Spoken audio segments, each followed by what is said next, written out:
DD किसान, बदलते भारत की शान।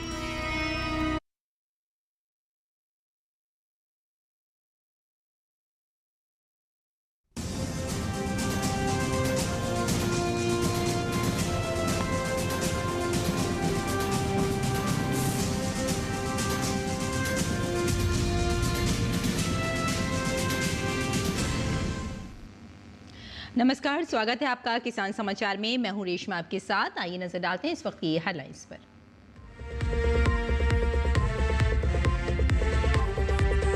केंद्रीय सहकारिता मंत्री अमित शाह ने अंतर्राष्ट्रीय सहकारिता वर्ष के अवसर पर गुजरात, मध्य प्रदेश और राजस्थान की सहकारिता क्षेत्र से जुड़ी महिलाओं और कार्यकर्ताओं के साथ किया सहकार संवाद। कहा, सहकारिता से गरीब किसानों और ग्रामीणों के जीवन में आ रही है खुशहाली।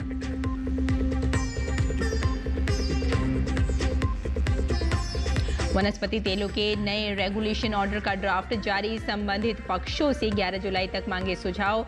उत्पादन, उपलब्धता और आपूर्ति व्यवस्था में जरूरी सुधार लाना है मकसद। अंतिम मसौदे को अगले महीने तक किया जा सकता है लागू।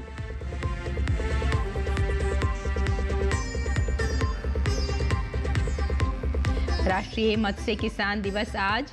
मत्स्य पालन क्षेत्र के विकास में मछली पालकों के योगदान को स्वीकृति देना और हमारे मत्स्य संसाधनों को स्थायी रूप से प्रबंधित करता है मकसद।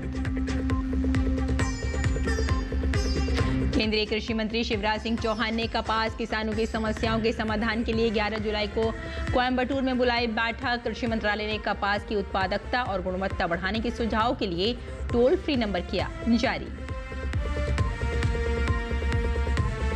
दिल्ली एनसीआर समेत उत्तर भारत में हुई झमाझम बारिश। उत्तर भारत के कई राज्यों में आज भी गरज चमक और तेज बारिश की चेतावनी।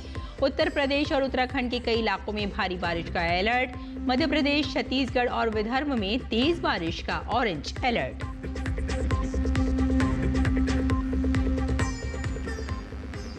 और आइए अब समाचारों पर डालते हैं विस्तार से नजर।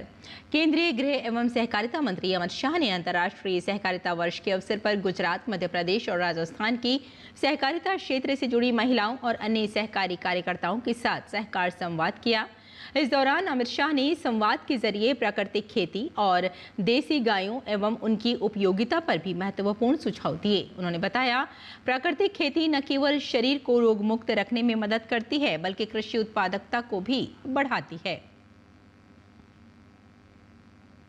अगर प्राकृतिक खेती आप करोगे तो एक बूंद पानी बाहर नहीं जाएगा, अंदर उतर जाएगा। क्यों? क्योंकि प्राकृतिक खेती करने के साथ ही केचवे बनते हैं। केचवे मतलब गुजराती में अरसिया कहिए ना આપણે। अब આપણે फर्टिलाइजर डाल कर सारे केचवे मार दिए।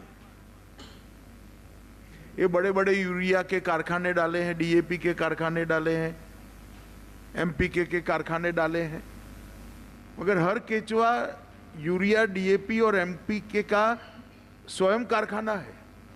वो मिट्टी खाता है और खाद बनाकर बाहर निकालता है।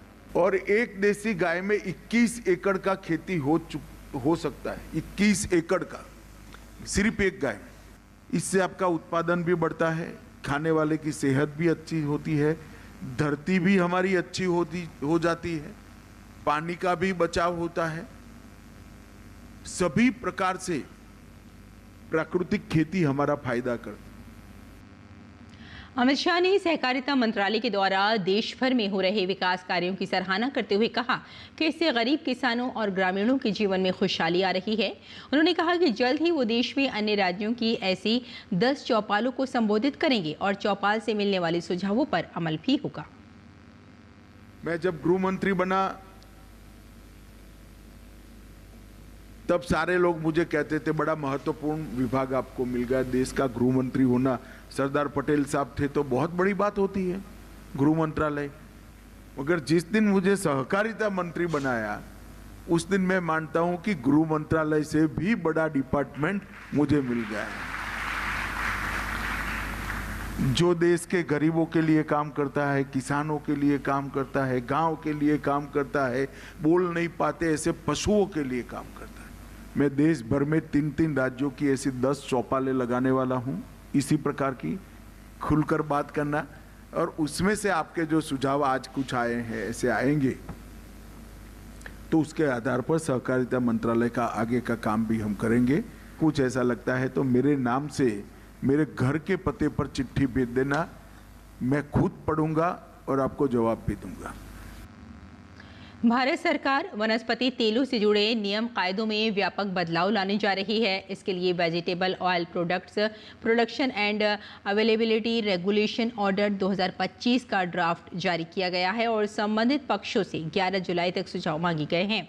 इस नए रेगुलेशन ऑर्डर के जरिए सरकार देश में वनस्पति तेलों के उत्पादन, उपलब्धता और आपूर्ति व्यवस्था में जरूरी सुधार लाना चाहती है। ये मसौदा 2011 में लागू हुए मौजूदा रेगुलेशन ऑर्डर का स्थान भी होगा। इसे खाद्य तेलों के उत्पादन, गुणवत्ता और आपूर्ति को प्रभावी ढंग से नियंत्रित करने के उद्देश्य से तैयार किया गया है। मंत्रालय का मानना है कि तेल उद्योग में तकनीकी प्रगति और अन्य बदलावों को ध्यान में रखते हुए मौजूदा नियमों में व्यापक संशोधन की आवश्यकता है।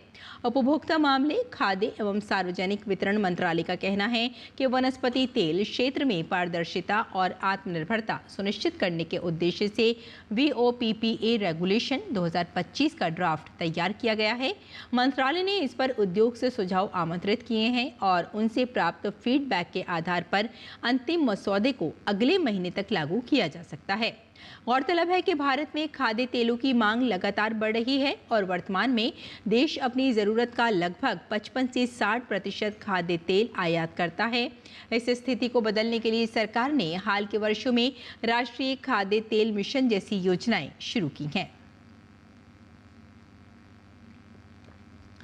भारत की खाद्य सुरक्षा को मजबूत करने, मछली आधारित प्रोटीन की बढ़ती मांग को पूरा करने और ग्रामीण रोजगार को बढ़ावा देने में महत्वपूर्ण भूमिका निभाने वाले मत्स्य पालकों के अटूट समर्पण की स्वीकृति स्वरूप राष्ट्रीय मत्स्य किसान दिवस मनाया जाता है। उनके प्रयास न केवल लाखों लोगों की आजीविका को बनाए रखते हैं, बल्कि राष्ट्र के स्थायी जलीय कृषि और एक संपन्न नीली अर्थव्यवस्था की परिकल्पना में भी महत्वपूर्ण योगदान देते हैं। राष्ट्रीय मत्स्य किसान दिवस भारतीय मत्स्य पालन क्षेत्र में प्रोफेसर डॉक्टर हीरालाल चौधरी और उनके सहयोगी डॉक्टर KH अली कोन्ही के योगदान को सम्मानित करने और स्मरण करने के लिए मनाया जाता है, जिन्होंने 1957 में इसी दिन भारतीय मेजर कॉर्प्स में हाइपोफिसेशन तकनीक द्वारा प्रेरित प्रजनन का मार्गदर्शन किया था। इसी से अंतर्देशीय जलीय कृषि में क्रांति आई थी। इस दिन को मनाने का उद्देश्य देश के मत्स्य पालन क्षेत्र के विकास में मछली पालकों, उद्यमियों और मछुआरों द्वारा किए गए योगदान को स्वीकृति देना और हमारे मत्स्य संसाधनों को स्थायी रूप से प्रबंधित करने के तरीकों पर सामूहिक रूप से विचार करने व चर्चा करने के लिए एक व्यवस्था बनाना है। और किसानों को समृद्ध किए बिना विकसित भारत की कल्पना नहीं की जा सकती है। यही वजह है कि किसान केंद्र सरकार की प्राथमिकताओं में शामिल है। सरकार किसानों की आय बढ़ाने के लिए कई तरह की योजनाएं चला रही है। सरकार की इन योजनाओं का लाभ बिहार के वैशाली जिले के किसानों को मिल रहा है और केंद्र सरकार की इस योजना से बिहार के किसान बहुत खुश हैं। पेश है हमारी ये खास रिपोर्ट। केंद्र में जब से प्रधानमंत्री नरेंद्र मोदी की सरकार आई है तो कृषि के क्षेत्र में कई क्रांतिकारी बदलाव आए हैं। इन बदलावों ने किसानों की जिंदगी में नया अध्याय जोड़ा है। उनकी आर्थिक स्थिति में सुधार हुआ है। केंद्र सरकार ने फसलों के न्यूनतम समर्थन मूल्य में कई गुना वृद्धि की है, जिससे किसानों को उनकी फसलों का उचित मूल्य मिल रहा है। उनकी आय में बढ़ोतरी हो रही है। इसके साथ ही केंद्र सरकार ने ये भी सुनिश्चित किया है कि सभी फसलों के लिए MSP उत्पादन लागत का कम से कम 1.5 गुना हो। बाजरा में सबसे ज्यादा 63% मार्जिन अनुमानित है। इसके बाद मक्का और तुर में 59%, उड़द में 53%, अन्य फसलों में मार्जिन 50% के आसपास रखा गया है। ये नीति किसानों को उनकी लागत पर उचित लाभ देने के लिए लागू की गई है। प्रधानमंत्री कुछ दिन पहले, कुछ 2-3 साल पहले लॉन्च किए थे किसान निधि योजना। छोटे स्तर का किसानों को बहुत लाभ है। भी कोई फसल लगाना है जून, जुलाई, अगस्त, सितंबर के बीच में, उस समय पैसा आ जाता है, जिससे किसानों को लाभ मिलता है, समय पे आ जाता है। PM किसान सम्मान निधि योजना के तहत मोदी सरकार किसानों को हर साल 6,000 रुपए की आर्थिक सहायता प्रदान कर रही है, जिससे किसानों की आर्थिक स्थिति में भी सुधार हो रहा है। PM फसल बीमा योजना के तहत सरकार किसानों को उनकी फसलों के नुकसान के लिए बीमा प्रदान कर रही है, ताकि किसानों को फसल नुकसान के कारण होने वाले आर्थिक नुकसान से बचाया जा सके। प्रधानमंत्री नरेंद्र मोदी जी द्वारा जो भी किसान हितकारी योजना चलाया जा रहा है, जिससे हम किसानों को बहुत लाभ हो रहा है।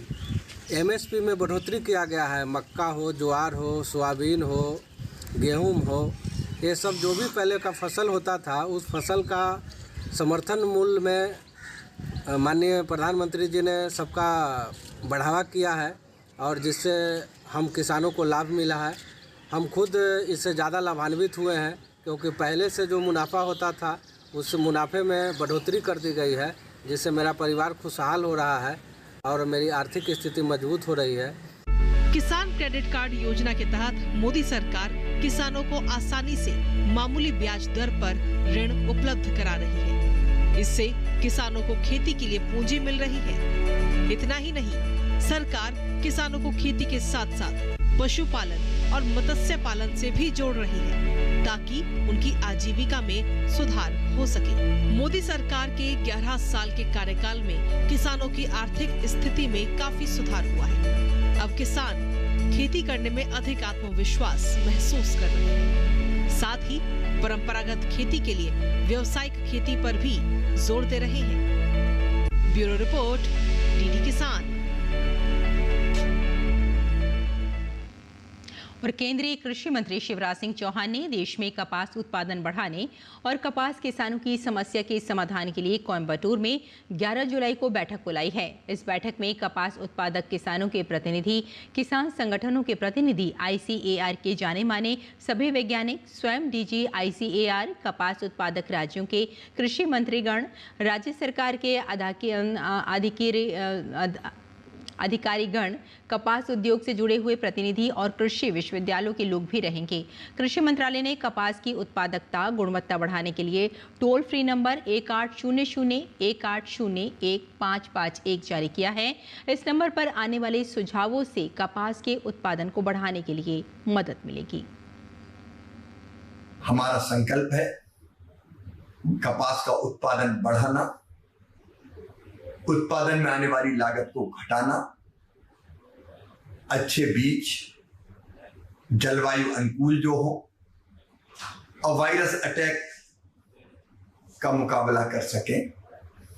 इसके लिए 11 जुलाई को प्रातः 10 बजे कोयम्बटूर में हमने एक बैठक बुलाई है, जिसमें कपास उत्पादक किसानों के प्रतिनिधि, किसान संगठनों के प्रतिनिधि, ICAR के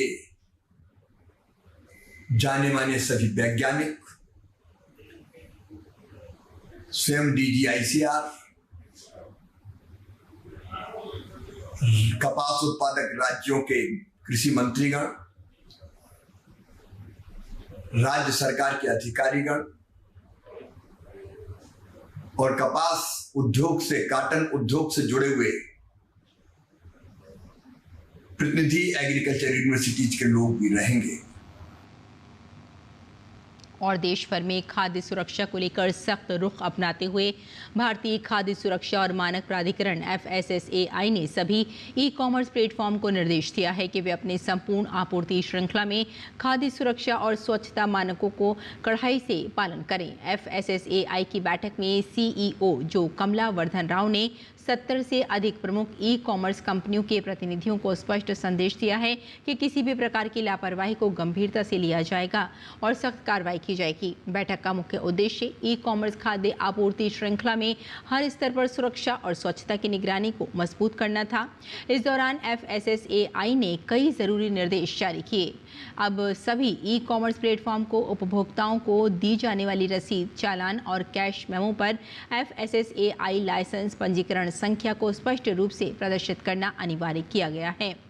प्लेटफॉर्म को अपने गोदामों और भंडारण इकाइयों का पूरा विवरण FOSCOS पोर्टल पर अनिवार्य रूप से साझा करना होगा।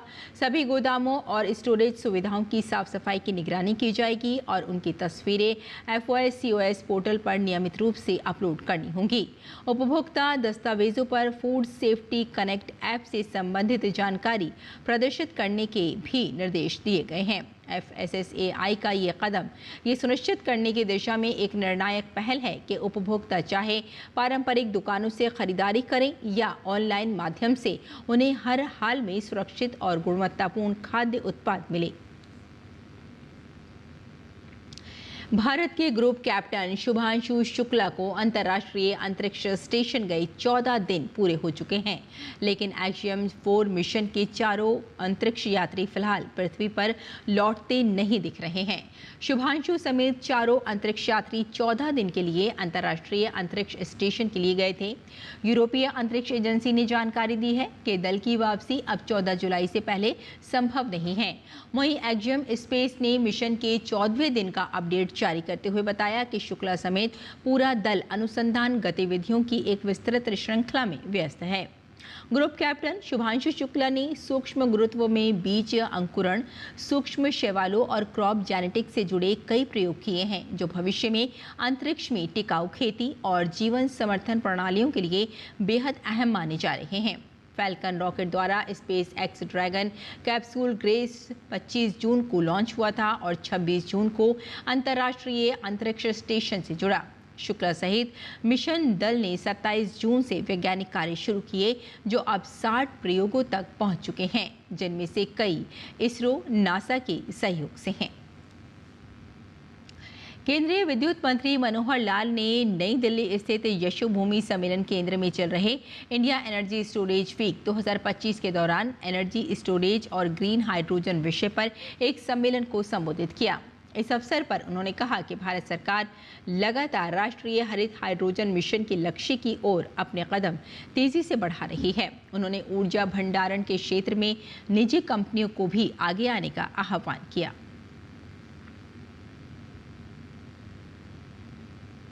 अपनी इंडस्ट्री से अपील करता हूं कि वे आगे आएं, बोल्ड इन्वेस्टमेंट करें, मैन्युफैक्चरिंग को स्केल अप करें और एनर्जी स्टोरेज तथा ग्रीन हाइड्रोजन के लिए एक मजबूत डोमेस्टिक सप्लाई चेन बनाएं। सरकार द्वारा दिए गए इंसेंटिव्स का सभी अपना ये लाभ उठाएं। ग्लोबल पार्टनरशिप बनाएं, पब्लिक प्राइवेट कोलैबोरेशंस का हिस्सा बने। इंडिया का क्लीन एनर्जी मार्केट केवल डोमेस्टिक अपॉर्चुनिटी ही नहीं बल्कि ग्लोबल लीडरशिप स्पेस है। हमारी रिसर्च इंस्टीट्यूशंस, यूनिवर्सिटीज़ और स्टार्टअप से भी मैं अपेक्षा करता हूं कि वे next generation long duration storage solutions, hydrogen storage, electrolysis efficiency और ग्रिड इंटीग्रेशन टेक्नोलॉजी पर फोकस करें। इस अवसर पर भारत में ऑस्ट्रेलिया के उच्चायुक्त फिलिप ग्रीन OAM ने कहा कि ऑस्ट्रेलिया भारत के साथ सोलर रूफटॉप स्थापित करने से जुड़े अपने अनुभवों और तकनीकी सहायता को प्रदान करने में अपनी भूमिका निभा सकता है।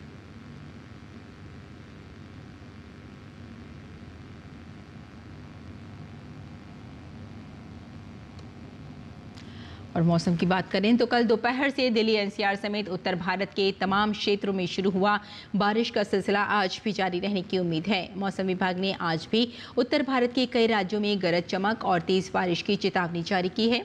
मौसम विभाग ने दिल्ली NCR में आज के लिए ऑरेंज अलर्ट जारी किया है। राष्ट्रीय राजधानी में कल गरज के साथ तेज बारिश से लोगों को गर्मी और उमस से राहत मिली। भारी बारिश के कारण तापमान में भी गिरावट दर्ज की गई। हालांकि मूसलाधार बारिश के कारण सड़कों पर जल भराव हो गया, जिससे देर रात तक जगह जगह जाम की स्थिति बनी रही।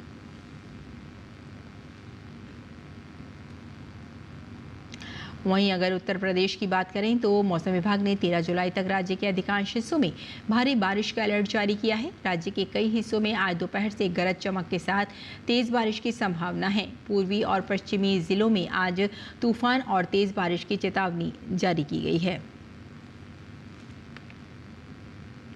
अगर उत्तराखंड की बात करें तो यहाँ राजधानी देहरादून समेत 4 जिलों में आज येलो अलर्ट जारी किया गया है। राज्य के अधिकांश हिस्सों में स्कूल कॉलेज बंद है। भारी बारिश के चलते कई जगहों पर भूस्खलन की आशंका जताई गई है। मौसम विभाग ने अगले 3 दिन के लिए मध्य प्रदेश, छत्तीसगढ़ और विदर्भ में तेज बारिश का ऑरेंज अलर्ट जारी किया है। असम, मेघालय, नागालैंड, मणिपुर, मिजोरम और त्रिपुरा में आज तेज बारिश की संभावना है। और आइए अब जानते हैं देश भर की मंडियों का भाव।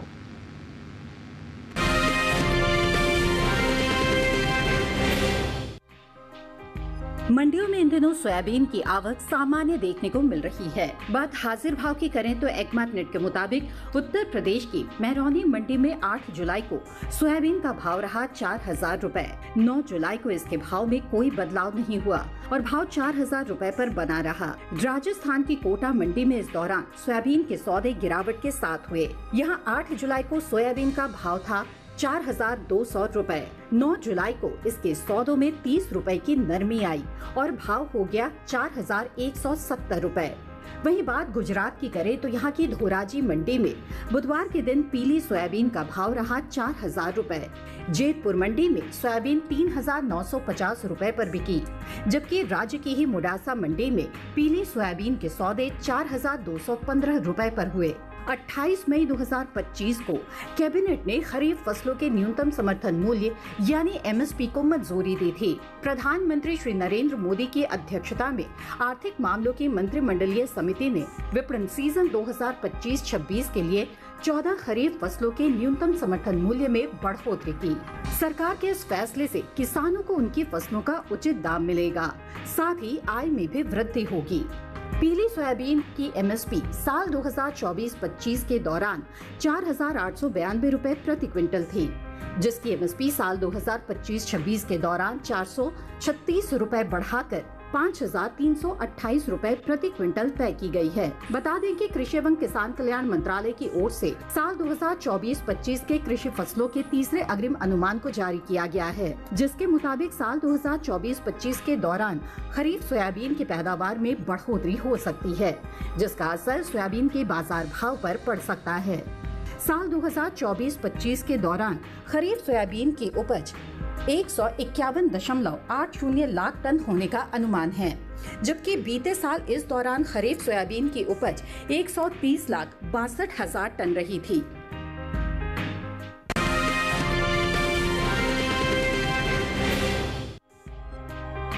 मंडियों में इन दिनों लाल मिर्च की आवक खासी सुस्त देखने को मिल रही है। बात निर्यात की करें तो भारत से होने वाला लाल मिर्च का निर्यात साल 2023-24 के दौरान बीते 3 सालों के उच्च स्तर पर पहुंच गया है। भारतीय लाल मिर्च की मांग पश्चिमी देशों से ज्यादा देखने को मिली है। लाल मिर्च के बीते 5 सालों के निर्यात आंकड़ों पर नजर डालें तो भारतीय मसाला बोर्ड की ओर से हाल ही में जारी ताज़ा आंकड़ों के मुताबिक साल 2019-20 के दौरान भारत से होने वाला लाल मिर्च का निर्यात 4,96,000 मीट्रिक टन रहा था, जिसमें साल 2020-21 के दौरान बढ़त देखने को मिली और लाल मिर्च का निर्यात 1,53,815 मीट्रिक टन बढ़कर 6,49,815 मीट्रिक टन पर पहुंच गया, जबकि साल 2021-22 के दौरान लाल मिर्च के निर्यात में कमी देखने को मिली और निर्यात 5,57,144 मीट्रिक टन पर आ गया। साल 2022-23 की बात करें तो उस साल लाल मिर्च के निर्यात में कुछ कमी दर्ज की गई और लाल मिर्च का निर्यात 5,16,177 मीट्रिक टन पर आ गया, जबकि इस साल यानी 2023-24 के दौरान भारत से होने वाले लाल मिर्च के निर्यात ने पिछले 3 सालों का रिकॉर्ड तोड़ा और निर्यात का ये आंकड़ा 6,01,084 मीट्रिक टन के स्तर पर जा पहुंचा। यानी साल 2023-24 के दौरान भारत से होने वाले लाल मिर्च के निर्यात में पिछले साल के मुकाबले 84,907 मीट्रिक टन की बढ़ोतरी हुई। बता दें कि मिर्च भारत की प्रमुख मसाला फसल है। देश के आंध्र प्रदेश, कर्नाटक, महाराष्ट्र, ओडिशा, तमिलनाडु, मध्य प्रदेश, पश्चिम बंगाल और राजस्थान में प्रमुख रूप से मिर्च की अच्छी पैदावार देखने को मिलती है, जिनसे कुल उपज का तकरीबन 80% भाग प्राप्त होता है।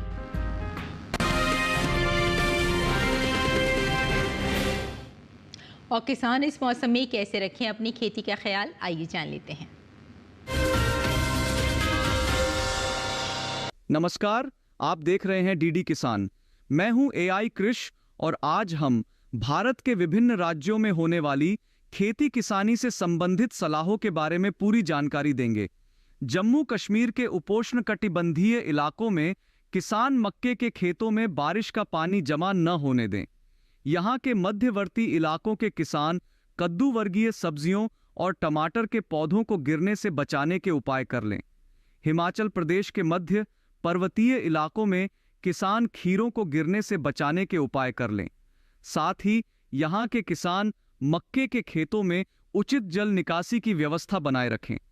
पंजाब के उप पर्वतीय इलाकों में किसान धान और मक्का की बुवाई कर लें। पंजाब के पश्चिमी इलाकों के किसान धान और कपास के खेतों में उचित जल निकासी बनाए रखें। पंजाब में इस समय सोयाबीन की बुवाई की जा सकती है। पंजाब के मध्य मैदानी इलाकों में किसान धान और कपास की विभिन्न किस्मों की बुवाई भी कर लें।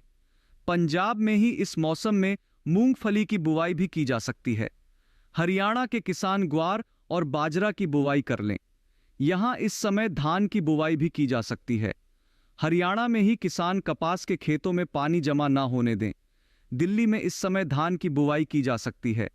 साथ ही दिल्ली के किसान इस मौसम में मक्का, लौकी, करेला और कद्दू जैसी सब्जियों की बुवाई भी कर लें। यहाँ पर किसान सभी दलहन और तिलहन की नर्सरी की उचित देखभाल करें ताकि उनकी पैदावार अच्छी हो। पश्चिमी उत्तर प्रदेश के किसान भिंडी, लोबिया और कद्दू की बुवाई कर लें। वहीं पूर्वी उत्तर प्रदेश में किसान मक्का, अरहर और भिंडी की बुवाई कर सकते हैं। इसी तरह कृषि और किसानों से जुड़ी हर महत्वपूर्ण जानकारी के लिए हमारे साथ जुड़े रहिए और देखते रहिए डीडी किसान। धन्यवाद।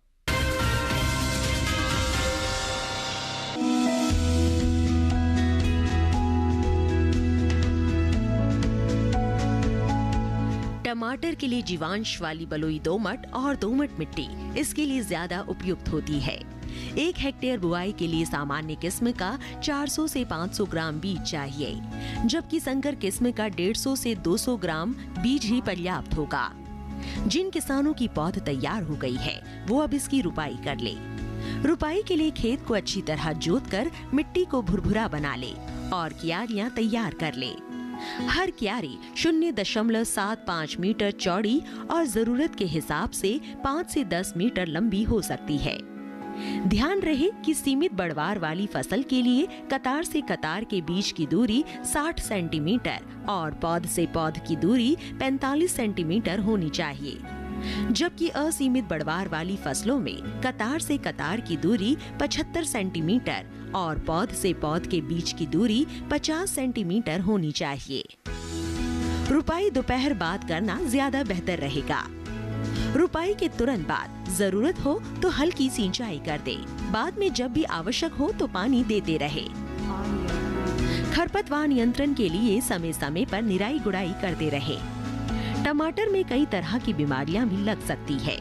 झुलसा रोग में पुरानी पत्तियां पीली हो जाती है। टमाटर की फसल में विषाणु से फैलने वाला मौजिक रोग भी खतरनाक है। इसमें पत्तियां सिकुड़ जाती हैं और पौधों की बढ़वार रुक जाती है। रोकथाम के लिए सिकुड़ी पत्तियों को उखाड़कर जला दे।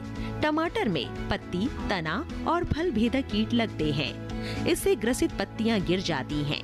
रोकथाम के लिए विशेषज्ञों की सलाह पर उचित दवाओं का छिड़काव करें।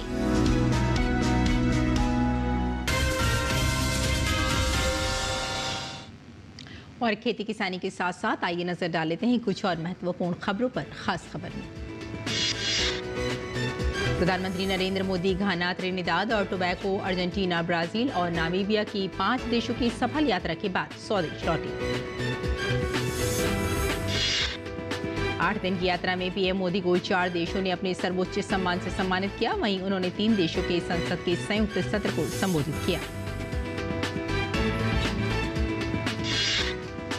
उपराष्ट्रपति जगदीप धनखड़ और केंद्रीय मंत्री सर्बानंद सोनोवाल ने जेएनयू में भारतीय ज्ञान परंपरा पर 3 दिवसीय वार्षिक सम्मेलन का उद्घाटन किया। हिमाचल प्रदेश में बरसात ने कहर बरपा रखा है। राज्य में लगातार बादल फटने की घटनाएं हो रही हैं। विभिन्न जगहों पर बादल फटने से अब तक 85 से ज्यादा लोग मारे गए हैं, जबकि 35 से अधिक लोग लापता हैं। दिल्ली तथा राष्ट्रीय राजधानी क्षेत्र में गुरुवार सुबह लगभग 9:05 पर भूकंप के झटके महसूस किए गए।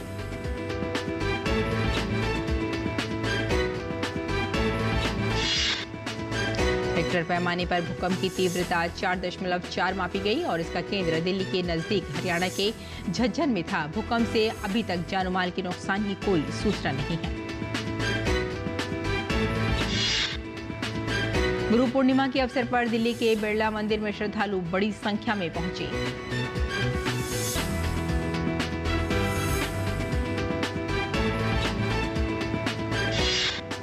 गुरु पूर्णिमा के मौके पर अयोध्या के सरयू नदी में श्रद्धालुओं ने पवित्र डुबकी लगाई।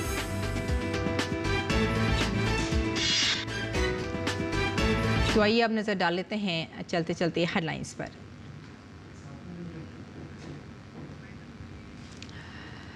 तो किसान समाचार में फिलहाल इतना ही। अनुमति दी, नमस्कार।